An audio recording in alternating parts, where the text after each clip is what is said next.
그리고 계속 포기할 것이 올라온다 하더라도 우리가 이것들을 포기하며 사는 신앙의 여정은 사실은 귀한 것입니다. 우리를 계속 겸손하게 합니다. 내가 과거에 나 포기했어. 저 같은 경우도 그런 마음이 들었어요. 제가 어떤 수술을 앞두고 주님 내가 죽어도 괜찮습니다. 이런 고백을 통해서 뭔가 은혜를 맛봐서 하나님 나를 체험하고 나서 어떤 생각이 드냐면 나 이제 다 포기할 수 있어 그랬거든요. 근데 살아보니까 너무너무 포기해야 될 게 여전히 산지했다는 걸 느꼈어요. 그래도 그것이 나를 겸손하게 합니다. 그래도 그것이 나를 더 주님을 향한 끝없는 열망으로 이끕니다. 과거에 내가 다 끊어냈어 했던 사람은 오늘의 삶에 더 이상의 변화를 원하지 않고 이미 다 갖춘 것처럼 얘기하는 사람이 될 위험이 있습니다. 그래서 포기할 게 여전히 있다는 것은 은혜입니다. 그러나 중요한 것은 우리가 이것을 포기할 수 있어야 되는 것입니다. 오늘 주님이 나에게 탁 물었을 때 너 이거 내려놔야 된다. 예수님이 부자에게 그 재산 다 내려놔라 했을 땐 그 물음에 오늘 포기하고 내가 주님 따르겠습니다 하는 고백이 일어나야 한다는 것입니다. 이 재산 포기하는 건 너무 어려우니까요. 좀 나중에 제가 좀 누리고 나이 들어서 뭔가 재산에 큰 의미가 없을 때 포기하겠습니다. 그것은 하나님 나라가 이루어지는 하나님의 방법이 아닙니다. 여러분 하나님의 나라는 주님이 오늘 나에게 포기하라고 할 때 포기할 때 이루어지는 것입니다. 그래서 하나님의 나라는 먼 훗날의 사건이 아니라 예수님이 말씀하신 대로 지금 너희 가운데 일어나는 것인 줄로 믿습니다. 오늘 주님의 요청에 포기할 수 있기를 축원합니다.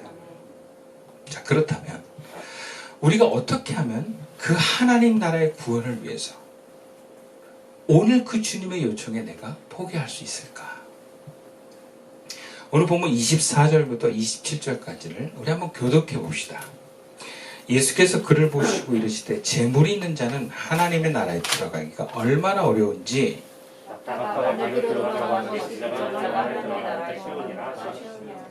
듣는 자들이 이르되 그런 좀 누가 구원을 얻을 수 있나이까? 이르시되 무료 사람이 할 수 없는 것을 하나님은 하실 수 있느니라. 자, 우리가 주님의 요청, 오늘 네가 포기하고 하나님의 나라를 오늘 이루어야 된다라고 하시는 그 주님의 요청에 우리가 응답하려면 여러분 그것을 꼭 기억해야 됩니다. 내가 내 의지로 포기할 수 없다라는 것을 인정하는 것입니다. 부자는 예수님께서 전 재산을 가난한 사람들에게 나눠주고 나를 따르라고 하는 말에 큰 근심을 합니다. 근심을 할 수 있습니다. 근데 문제는 그냥 돌아가 버립니다. 그리고 제자들에게 예수님이 그를 가리키면서 이렇게 말씀하십니다. 낙타가 바늘기로 들어가는 것이 부자가 하나님 나라에 들어가는 것보다 쉽다. 그래요. 이게 무슨 말이에요? 어떤 주석에는 바늘기라고 하는 조그만 문이 있는데 들어가기는 어려워서 그렇지 불가능한 것은 아니다. 그래서 부자들 좀 옹호하는 해석을 해요. 부자들에게도 기회가 있습니다. 어렵지만 뭐 이렇게 하면서 이 바늘기가 불가능의 바늘기가 아니에요. 여러분 그렇지 않습니다. 본문의 문맥상에서 해석은 뭐냐면 불가능하다라는 거예요. 본문에선 재물에 있어서이긴 하지만 여러 가지 면에서 우리가 내가 포기하는 건 불가능한 거예요. 에너지가 소중한 사람 에너지를 포기해라. 내 의지와 어떤 결단으로 포기하는 게 한두 번이지. 여기서 포기는 전적 포기예요. 당연하게 포기가 되어져야 돼요. 근데 상태가 좋은 날은 포기하다가 상태가 안 좋은 날은 포기가 안 돼요.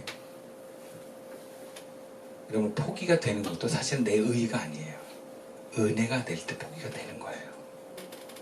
그래서 우리는 늘 어떤 생각을 가져야 되냐면 주님 저는 제 의지와 제 힘과 제 결단으로는 포기 못합니다.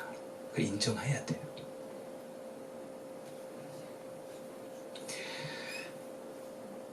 목사를 포함해서 많은 사람들이 가족을 포기 못해서 흔들립니다.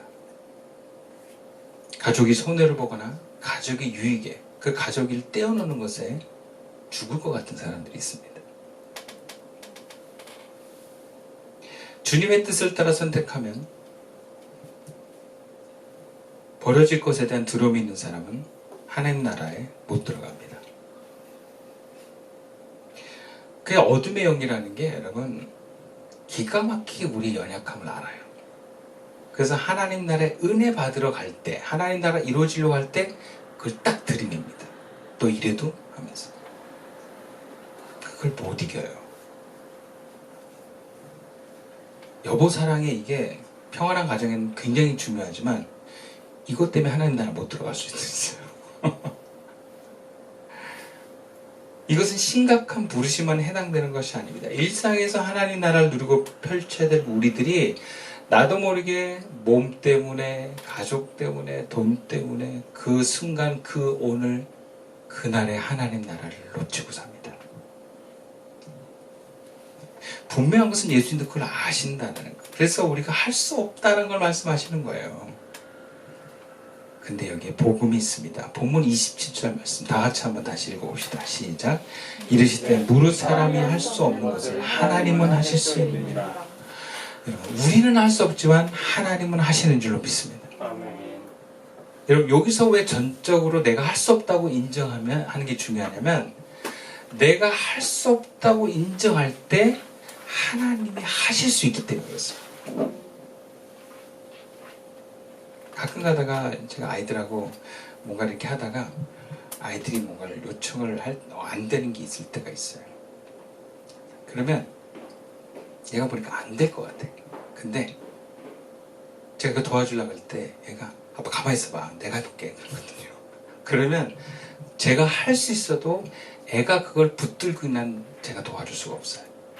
근데 얘가 아빠 나 안 될 것 같아. 아빠가 좀 해줘. 그러면 제가 도와주고 문제가 해결됩니다. 마찬가지예요. 우리가 포기해야 되는데 포기할 수 없다라는 것을 나는 내 힘으로 포기할 수 없다는 걸 인정해야만 하나님의 개입이 들어옵니다. 그렇게 포기할 수 있는 사람이 하나님 도와주십시오라고 간구할 수 있습니다. 하나님이 하실 수 있다는 것을 믿는 사람이 하나님께 맡길 수 있는 것입니다. 그것이 복음입니다. 내가 할 수 없음을 인정하고 나는 할 수 없지만 하나님이 하실 것을 믿고 하나님께 맡기는 것입니다. 나를 의탁하는 것, 믿고 맡기는 것, 그것이 우리가 할 수 있는 전적 포기에서의 과정입니다. 그런데 이렇게 전적 포기를 이야기하면 말로는 저는 아무것도 못해요. 하나님 다 하실 거예요 하는데 실제로 포기를 못하는 사람을 종종 봐요. 특히 교회에 다니건 교회 오래 생활했거나 설교 많이 들었던 사람은 이걸 다 알고 있어요. 근데 안 돼요. 제가 아는 전도사님이 그런 얘기를 하시더라고요. 자기가 부장하고 이렇게 교육부를 운영하는데 그 부장님이 늘 입버릇처럼 말한대요. 전도사님 저는 아무것도 못해요. 하나님 다 하십니다. 저는 하나님께 다 맡겨요. 그런데 근데 전도사님을 아무것도 못하게 만든대. 이 부장님이. 뭘 하려고 그러면 전도사 왜 자꾸 바꿔요. 하지 마세요. 그리고 그렇게 간섭을 많이 하고 예배는 이렇게 드려야 되지 않습니까? 하면서 그렇게 얘기를 많이 한대요. 그래서 그 전도사님 말하기를 이 사람은 하나님께 맡긴 사람 같지가 않대. 예, 자기 의와 에고가 가득 차고 말로만 하나님께 맡기는 사람인 것 같다라는 거예요. 그걸 못 느낀다라는 거예요. 여러분 이것은 자기를 분별하고 살피는데 아주 중요한 모습입니다. 여러분 하나님께 맡기는 사람, 전적 포기, 내가 할 수 없음을 인정해서 하나님께 맡기는 사람은요 고집이 사라집니다. 그리고 그 사람을 통해서 하나님의 나라가 구현됩니다. 여러분 하나님의 나라가 구현된다는 건 뭐냐면 그냥 내가 우리 서화 상태가 되는 거예요. 제가 항상 오면 그냥 웃어요. 서화 때문에. 서화를 보고 있으면 저 투명함과 그 평화로움과 그 기쁨에 그냥 제가 녹아져요. 네. 그냥 하나님의 생명이 서화를 통해서 그대로 경험되는 게 느껴집니다. 저 아기가. 그렇지 않은가요? 여러분, 하나님 나라가 구현되는 사람들의 특징이 이런 평화와 기쁨과 의로움이 있어요. 고집이 없고요, 분노가 없고요, 잔소리가 없습니다. 하나님 나라를 소유한 사람의 특징이에요. 그러니까 내가 하나님께 말로만 하는 사람의 특징은 그게 없습니다. 평화가 없어요. 두려움이 있어요. 하나님께 맡겼는데 하나님이 없다라는 거죠.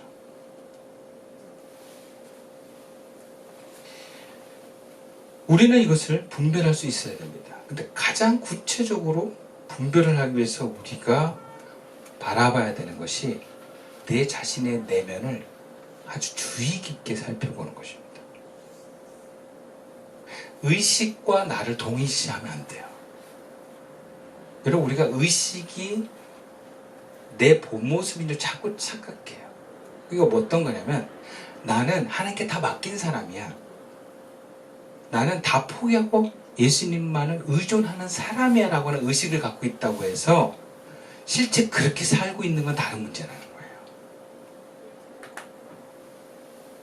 그래서 내 자신을 잘 들여다봐야 돼. 내가 지금 정말 다 맡겼는가? 그런데 이 두려움은 뭐지? 내가 하나님만을 의존하는데 이 분노는 뭐지? 여러분, 우리의 상처나 어떤 우리의 잘못된 의식이 우리 감정과 몸에 아주 쓱 스며들어요. 그걸 내재화라고 하는데, 이것은 평상시에는 드러나지 않다가 어떤 사건과 상황을 만나면 확 나옵니다. 그럴 때 나를 봐야 되는 거예요. 이게 뭐지? 하면서. 이 분노는 뭐지? 이 짜증은 뭐지? 이 두려움은 뭐지? 하면서 그것을 외부적 대상이나 환경에 원인을 두지 말고 내 마음에 하나님 나라를 잃어버린 내 마음에서 원인을 찾는 거예요.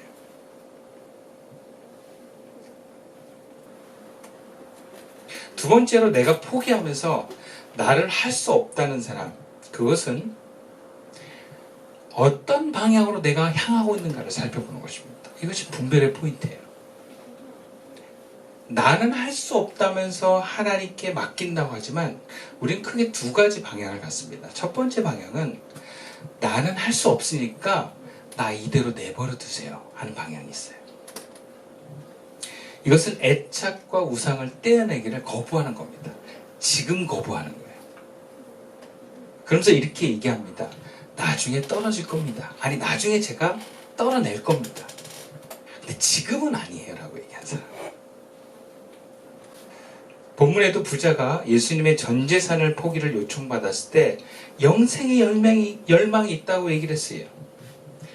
근데 영생을 얻으려면 재산을 다 포기해야 돼. 근데 이거 할 수가 없어. 그러면 그 열망을 가지고 있다면 그 자리에서 예수님께 부탁을 해야 됩니다. 예수님, 제가 이거 못합니다. 근데 저 열망을 포기할 수가 없습니다. 영생에 들어가기를 원합니다. 도와주세요 할 수 있어요. 마가복음에 이런 아버지가 한 명 나와요. 믿음이 없는 것을 꾸짖었을 때 그 아버지가 이렇게 이야기합니다. 믿음이 없는 걸 도와주십시오. 여러분, 우리가 부족해도 괜찮습니다. 그런데 구원을 포기하면 우리는 놓쳐버립니다.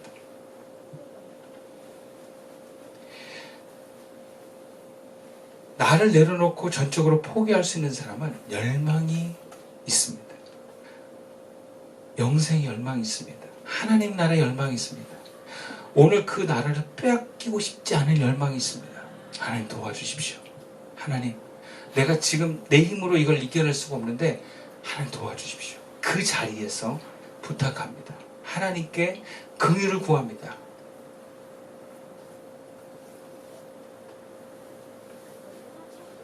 이런 사람들은 지금을 중요시 여깁니다. 오늘 하나님 나라가 오는 것을 중요시 여깁니다. 예수님께서 십자가상에서 죄 가운데 십자가에 매달린 강도 두 사람의 이야기가 나옵니다. 하나님 나라를 간구할 때 한 명이 저를 불쌍히 여겨달라고, 낙원 갈 때 나를 기억해달라고 합니다. 그때 예수님의 고백이 뭐냐면 오늘 네가 낙원에 있을 것이다 그래요. 이런 예수님이 선포한 낙원은 오늘에 이루어지는 것인 줄로 믿습니다. 하나님 나라를 나중에 얘기하는 사람, 나중에 임할 거라고 얘기하는 사람, 지금 변하고 싶지 않다라는 말이기도 합니다.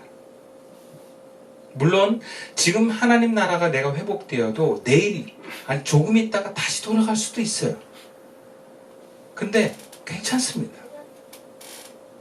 계속 반복하다 보면 하나님 나라를 회복하고 누리는 그 날짜가 길어질 것입니다.